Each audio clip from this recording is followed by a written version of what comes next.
प्रणाम, नमस्कार। बहुत स्वागत है आपका उस कार्यक्रम में जिसका नाम है हे प्रभु आनंददाता।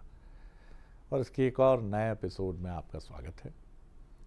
और ये हमें प्रकाश साकल्य जी ने भोपाल से इसको एक जिज्ञासा के रूप में व्हाट्सएप मैसेज हमें किया है।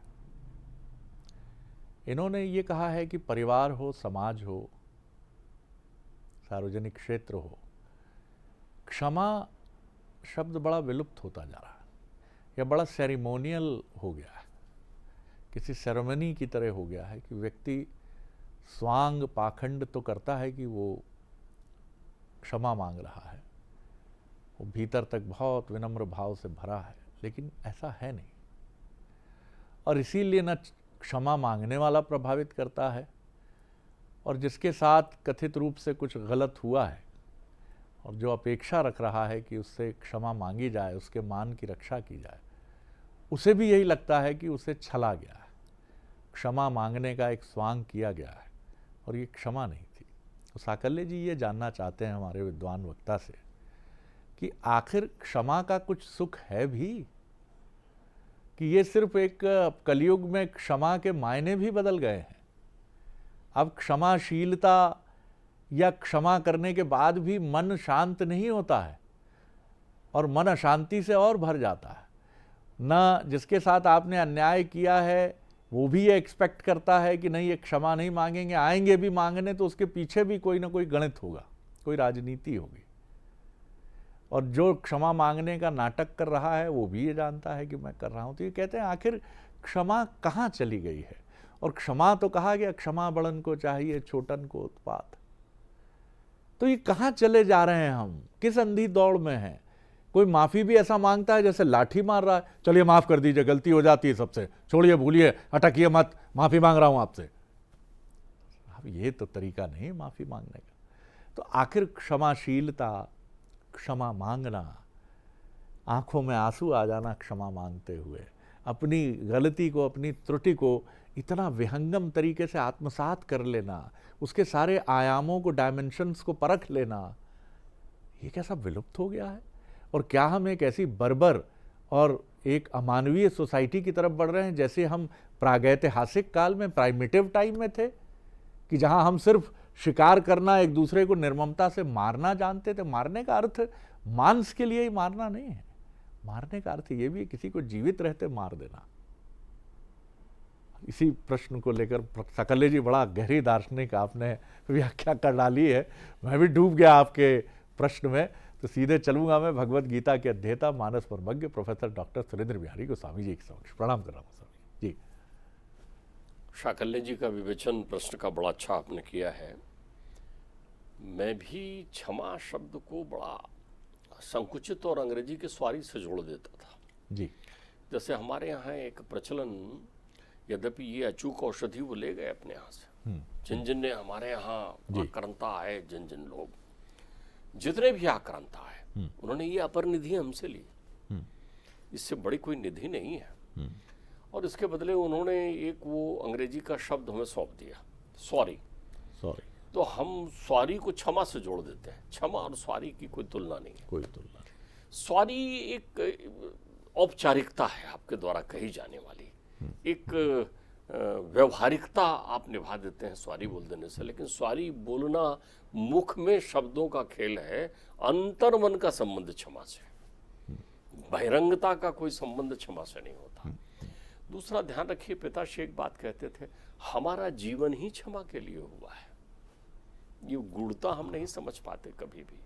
84 लाख योनि भोग कर घर से भटक कर घूम रहे। एक सुंदरतम घर था जहां ना भूख थी ना प्यास था, नाना प्रकार के 56 भोगों की अनुभूति थी, न मृत्यु था न जन्म था, परमात्मा का सहज सानिध्य था, स्वर्णिम स्वर्गीय आनंद हर पल हमारे साथ रहता था। हम अपरमित परमानंद के स्वरूप में स्थित थे। वहां से किसी भूलवश यहां आ गए, वहां से किसी भूलवश। ये भूल कहां से हुआ? ये भूल हमारे कर्म फल में कहीं ना कहीं हो गया। हम पाप पुण्य के फेरे में पड़ गए, हमने कुछ जमा कर लिया तो चक्कर लगाया 84 का। 84 का चक्कर लगाते हम वहां पर पहुंच गए जहां का अंतिम आभूषण क्षमा है, जहां का अंतिम आभूषण आखिरी बचा, बस यहीं से क्षमा मांग लीजिए। तो हमें नर्तन मिला। नर्तन क्षम्य है क्योंकि परमात्मा की प्रीति जुड़ी हुई है उससे। हम परमात्मा की अपरिमित रचना है, अपरिमित रचना है, ध्यान रखिएगा, अपरिमित। तो हम नर्तन में आई है अपने तमाम जीवन के, अनेकों अनेक जीवन में किए गए कर्म अकर्म विकर्म के प्रति क्षमा मांगने के लिए। वो मिलते हैं हमारे जीवन में, वो सत्संगी आते हैं, वो लेन देन की मंडी है दुनिया, वो हमसे फिर से मिलते हैं। यहाँ पर ये कुंभ का मेला है जहाँ बिछड़े हुए लोग मिलते हैं हमसे। कोई भाई बनकर आया है, कोई बहन बनकर आया है, कोई शत्रु बनकर आया है, कोई मित्र बनकर आया है, कोई दुख लेकर आया है, कोई सुख लेकर आया है। सबसे हमें क्षमा लेना है। क्षमा वो अंतिम आभूषण है आपका जो सिरमोर मुकुट होकर आपको पयान कराएगा। क्षमा उतनी प्रक्रिया है। क्षमा बुद्धि को शुद्ध करने की संजीवनी है। आप बुद्धिमान हैं लेकिन क्षमा का गुण यदि आपके जीवन में नहीं है तो बुद्धि अशुद्ध है। बहुत गहरी बात, ध्यान रखेगा, वो बुद्धि अशुद्ध है। क्षमा हमारे नाना प्रकार के जीवन के सबसे बड़े शत्रु, हमारे जीवन का यक्ष ने पूछा था युधिष्ठिर से प्रश्न, हमारे जीवन का सबसे बड़ा शत्रु कौन है? तो युधिष्ठिर ने कहा था क्रोध। हमारे जीवन का सबसे बड़ा, क्रोधेन ज्ञान नाशनम, बुद्धि विभ्रंश। ध्यान रखिएगा, जाको प्रभु दारुण दुख दीना ताकि मति पहले हर लीना। ये क्रोध है जो अपनी दारुणता से तुम्हारे मति का हरण कर लेता है। क्रोध की अचूक औषधि क्षमा ही है। अरे क्या सुंदर बात है। आप ध्यान रखिए, मालूम है परमात्मा को कि संसार में अचूक औषधि है क्षमा। और क्षमा की प्रक्रिया आप समझिए, क्षमा उस परिशुद्धता की तरह है जिसको जहां आप लगा देंगे, जिस भी व्याधि में, हमारे जीवन की 4 परम व्याधि है, अनर्थ, उन सब में ये क्षमा रखिए आप। क्षमा बोलने का अर्थ केवल मांगना नहीं है, देना और मांगना दोनों क्षमा है। देना, किसी को क्षमा कर देना और किसी से क्षमा मांग देना, दोनों एक ही घाट है, 2 घाट नहीं है। अरे कितनी सुंदर बात है, वाह। दोनों एक ही घाट है। तो ये 4 अनर्थ में आपके साथ रहते हैं, चारों अनर्थ में आपकी रक्षा करते हैं। वेद अनर्थ किसको कहते हैं? आप देखिए कितना गहरी बात है। हमारी जितनी भी प्रक्रियाएं हैं, जितने भी उपनिषद हैं, उनका सार, जितने भी सदाचार लिखे हैं, जितने भी विद्वानों ने कहा, उन्होंने 4 अनर्थ स्थापित किए जो हमारे जीवन में अनर्थकारी हो सकते हैं। तो इसमें क्षमा की औषधि मिला लीजिए तो अनर्थकारी नहीं होंगे। यौवनम धन संपत्ति नाम, प्रभुत्वम अविवेकिता, ये अनर्थ है। ये 4 अनर्थ हैं आपके जीवन में। सार्थक हो सकता है जीवन इनसे यदि आपने क्षमा का गुण रखा हुआ है, क्योंकि उससे बुद्धि शुद्ध हो जाएगी। बुद्धि शुद्ध हो जाएगी तो बुद्धिमत्ता से आप इन 4 को व्यतीत करेंगे ना। तो जब बुद्धिमत्ता आ गई तो विनम्रता आ जाएगी, शीलता आ जाएगी, सदाचार आ जाएगा, माधुर्य आ जाएगा आपके जीवन में। यौवनम दा जवानी, जोश है। क्या देखिए आप क्या कर रहे हैं, आप क्या बोलते हैं। दुरुक्ति, आपकी भाषा में कितने आप शब्द होते हैं, दुरुक्तियों का प्रयोग करते हैं। कितने मतवाले हो गए हैं आप। माता पिता को मूढ़ समझते हैं, ज्ञान देने वालों को मूढ़ समझते हैं, वेद उपनिषद पुराण कथाओं को, कुल परंपराओं को मूढ़ समझते हैं। आप स्वयं समर्थ विद्वान हो गए, क्योंकि क्यों? ये जवानी आ गई आपकी। यौवनम धन संपत्ति नाम, प्रभुत्वम अविवेकिता, एक एक अप्य अनर्थम, किमत्र चतुर्थकम। जो एक आ जाए किसी के पास तो अनर्थ है, और 4 किसी के पास है तो अरे बाप रे बाप रे। आप समझिए। तो जब आप युवापन में प्रवेश करते हैं, युवापन का अर्थ समझते हैं आप? युवापन में ये काम वासनाओं से विरक्त हो तो समझ पाए। आपको हिंदी के शब्दों की मीमांसा करना है, उल्टा कर दीजिए, युवा को वायु बना दीजिए। युवा को उल्टा किया तो वायु, उमंग, तरंग। जो चले पवन की चाल जवानी उसको कहते हैं, ठीक जो बुझते दीप जलाए रवानी उसको कहते हैं, हर्षे तो फूल खिला दे, रूठे तो प्रलय मचा दे, जो पग पग बांधे आंधी जवानी उसको कहते हैं। कहते हैं, वाह। ये युवापन है। जमीन में पैर मारो तो आप पानी निकाल दो आप, और आप काय में व्यतीत कर रहे हो उसको, कुकर सुकर की तरह घूमने में। कौन सी मदमस्ता है? वहां क्षमा रखो, मांगो भी और दो भी। अपने छोटों के प्रति स्नेह रखो, अपने बड़ों के प्रति क्षमशील बने रहो, हाथ जोड़े खड़े रहो, कुछ ना कुछ मिलेगा। जब हम दोनों कर जोड़ते हैं ना, तो ये मुद्रा क्षमा की है, क्षमा की, यही मुद्रा है, ध्यान रखिएगा। ये राम कथा सुंदर करतारी, इसमें श्रोता वक्ता बराबर हो गए, बोलने वाले बात करने वाले बैठे हैं, तब आप क्षमा योग्य होते हैं। आपके हाथ जुड़ते ही नहीं है, आपका शीश झुकता ही नहीं है। तो जब तक आपने हाथ जोड़ना और शीश झुकाना नहीं सीखा है, आदर में, आत्मीयता में, सम्मान में, ज्ञान में, तो आप फिर ज्ञानार्जन नहीं कर पाएंगे। युवावस्था, धन संपत्ति नाम 4 पैसा आपके पास आए तो सबसे पहले क्षमा ले आइए, क्योंकि क्षमा ले आएंगे आप तो उससे विनम्रता आएगी, शीलता आएगी आपके जीवन में। ठीक बात है। सबसे बड़ी संपत्ति है क्षमा। ये संसार की संपत्ति नहीं है, क्षमा रूपी संपत्ति तुम्हारे पास है क्या? सबसे बड़ा। नरस्य भूषणम रूपम, रूपस्य भूषणम गुणम, गुणस्य भूषणम ज्ञानम, ज्ञानस्य भूषणम क्षमम, क्षमा वीरस्य भूषणम। ध्यान रखिएगा। अरे पुरुषार्थी बनना, कायर क्या बना हुआ है, अब पुरुषार्थी बनकर खड़ा हो जाए यहां पर, क्षमा करना सीख। ध्यान रखिएगा। तो अब आपके पास प्रभु सत्ता है, संपत्ति है, चाहे आप संपत्ति प्राप्त करने की दिशा में बढ़ रहे हो या संपत्तिवान हो गए हो, इस क्षमा औषधि, क्षमा अमृत का पान करते चलिए। इससे आपको औजर ये आपको सरल बना कर रखेगा, अंजह पुंसा बना देगा आपको, एकदम नम्रता के साथ। थोड़ा पद गरिमा नहीं आया कि हाँ जरा देख लेंगे वो क्या कहता था, वो किधर कहता था, चला गया ना क्षमा का गुण। ध्यान रखिएगा, ये पृथ्वी क्षमा का प्रतीक है। हाँ। आप जैसे अधम का, आप जैसे अधम का जो वाणी से, मन से, वचन से झूठे, असत्य, दुराचारी, हिंसक, पापी हैं, वजन उठाए हुए हो, किसके बलबूते पर?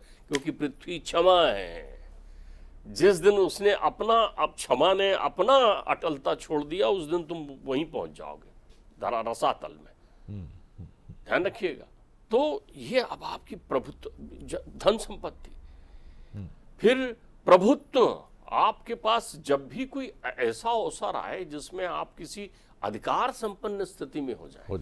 ध्यान रखिएगा, अपने यहाँ एक समय में राजा हुआ करते थे, राज सत्ताएं हुआ करती थी, उनमें उनकी कहानियां चलती हैं जो विनम्र थे। ठीक बात है। आज लोकतंत्र है, इसमें राजनीति है, चाहे आप पक्ष में हो चाहे विपक्ष में हो। यदि आप राजनीति करते हैं तो क्षमाशील हैं क्या? ये बहुत महत्वपूर्ण है।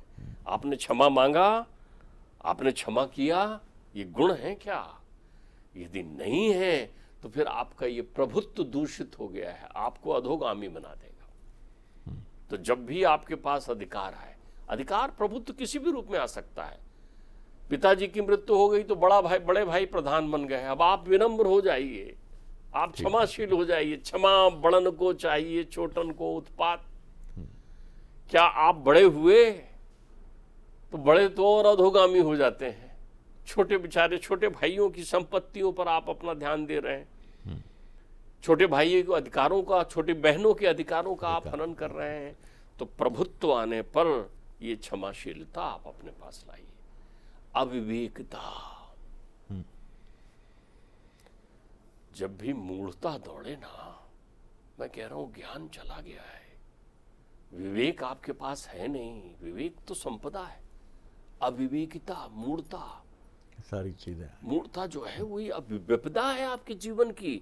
इस विपदा से भी आप मुक्ति हो सकते हैं, इस विपदा से भी मुक्त हो सकते हैं। पूरी लंका में मूढ़ता है, सब लंका मोह बस हो गई है, काम क्रोध लोभ मद मोह मत्सर चली जा रही। उन मूर्खों के बीच भी डोलते डोलते अब मोहि भा भरोसा हनुमंता बिनहरि मिले न संता। और वो एक जो है उस मूढ़ता की नगरी से बाहर निकलने में सफल हो गया विभीषण। चारों तरफ जो है हस्तिनापुर में मूढ़ता का बोलबाला है। ओ ऐसा प्रभुत्व, ऐसी धन संपदा, ऐसा अहंकार चारों तरफ चढ़ा हुआ है। एक ज्ञानी निकल गया ना विदुर, एक ज्ञानी निकल गया ना विदुर। तो ध्यान रखिएगा, जब भी कोई मूढ़ता आपसे हो जाए, चाहे जानबूझकर चाहे अनजाने में, क्षमा आप अपने पास रखिए।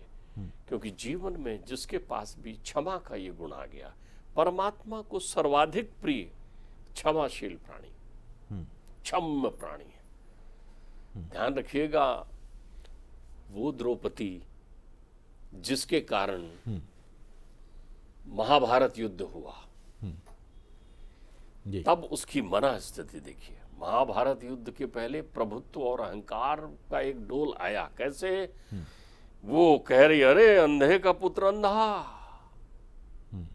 मैं अपने केश तब वो करूंगी जब उसके रक्त से जो है मेरे केश धोए जाएंगे। कितना तुम्हारे मन में द्वेष था, क्रोध था, लेकिन तुम मुक्त नहीं हो पाए। महाभारत युद्ध के बाद हाहाकार जब चारों तरफ मच गया, सब समाप्त हो गया, तब उसे वो अमृत मिला क्षमा पान करने का। और उसने उस अमृत का कितना अच्छा उपयोग किया। उसके सोते हुए 5 पुत्रों को मार दिया है अश्वत्थामा ने। द्रौपदी के 5 पुत्रों का वध कर दिया है सोते समय अश्वत्थामा ने। अब पकड़ कर लाए हैं पशु की तरह अर्जुन, ये ले, अब बोल क्या करूं इसके साथ, काट दूं गर्दन इसकी। अरे नाना नाना, कृपी को कैसा लगेगा मेरी गुरु माता को? नहीं नहीं, मैं पुत्र को पुत्रवध से उत्पन्न पीड़ा को जानती हूं, इसे क्षमा करो। जैसे ही आपने क्षमा किया, वो शीलता तुम्हारे पास आ गई, मुक्त हो गई द्रौपदी, उस अपराध से मुक्त हो गई जिसमें क्षमाशीलता थी। ध्यान रखिएगा, आप क्षमा मांगिए, लेकिन क्षमा हृदय से मांगिए, अंतर मन से मांगिए। क्षमा हृदय से करिए, मुख से मत करिए। मुख से तो सॉरी बोल देते हैं, सॉरी बोल देते हैं, बहुत साधारण। क्षमा जो है वो विनम्रता है, वो शीलता है, वो गुण है। समुद्र में क्षमा का गुण है। कभी अपनी सीमा, क्षमा ही मर्यादा है। समुद्र जो है वो कहते हैं मर्यादा पुनि तुमरी की नहीं। रामचंद्र जी से कहते हैं ये आपकी बनाई हुई क्षमाशीलता है मेरे पास, कि समुद्र की मर्यादा है कि वो अपने तट की मर्यादा नहीं भंग कर सकता। ध्यान रखिएगा, ये क्षमा है, क्षमा मर्यादा है, क्षमा लज्जा है, क्षमा आभूषण है, क्षमा वीरता है, क्षमा बुद्धि विलास औषधि। बहुत सुंदर डॉक्टर। और डॉक्टर साहब का जब ये अद्भुत संवाद अनवरत हम सभी सुन रहे थे, तो मेरे मन में भी ये बात उठी कि युग बदलने के साथ कैसे क्षमा की परिभाषाएं भी बदलती हैं। जब प्रभु श्री राम ने लंका विजय की, तो कपट की कोई गाथा नहीं है। उस तरफ से है, इस तरफ से नहीं, कि लंका विजय के उपरांत मदोन्नमत वानर और रीछ योद्धाओं ने उत्पात मचाया कि हमने विश्व विजयी रावण को निपटा दिया, समाप्त कर दिया, खत्म कर दिया, देखो क्या कर दिया। बल्कि गाथा क्या है कि राम बड़ी मर्यादा से कहते हैं लक्ष्मण से कि जाके सीखो कुछ रावण से, बहुत ज्ञानी है। यही महाभारत काल में आते आते परंपराएं बदल जाती हैं। कपट के चक्रव्यूह हैं, गर्भ में ही ब्रह्मास्त्र चलाकर मार देने की कुटिल गाथाएं हैं। और इसीलिए मृत्यु के उपरांत पांडवों को भी उनके साथ जाने वाला श्वान स्वर्ग का अधिकारी हो जाता है, लेकिन पांडव नहीं होते। यानी कि मुक्ति की गाथा सीधे जुड़ती है क्षमा से। रावण तुरंत सदगति को प्राप्त हुआ होगा कि उसके मन में भी कटुता नहीं है मृत्यु के उपरांत। वो लक्ष्मण से यही कहता है कि जाकर अपने बड़े भ्राता से, जो मर्यादा के पुंज हैं, उनसे पूछो कि तुमसे क्या त्रुटि हो रही है, जो मैं तुम्हें मृत्यु की शैया पर लेटा हुआ तुम्हें वो ज्ञान नहीं दे रहा हूं जिसके लिए तुम्हारे बड़े भ्राता ने मुझे भेजा, तुम्हारे को मुझे पास भेजा है। यानी कुटिलता नहीं है, क्षमा है। फिर ये मुगल काल, अंग्रेजों के समय तक आते आते ये क्षमा एक हथियार बन गई। हम पढ़ते हैं गाथाओं में कि मुगल आक्रांता या जो देश की सीमाओं से बाहर आने वाले गाय के रेवण हाँक देते थे कि राजपूतों की तलवार और उनके तीर कमान रुक जाएंगे। कहा जाता है कि पृथ्वीराज चौहान को हराने के लिए इसी रणनीति का इस्तेमाल किया गया। अंग्रेजों ने तो क्षमा को और विनम्रता को हथियार ही बना लिया।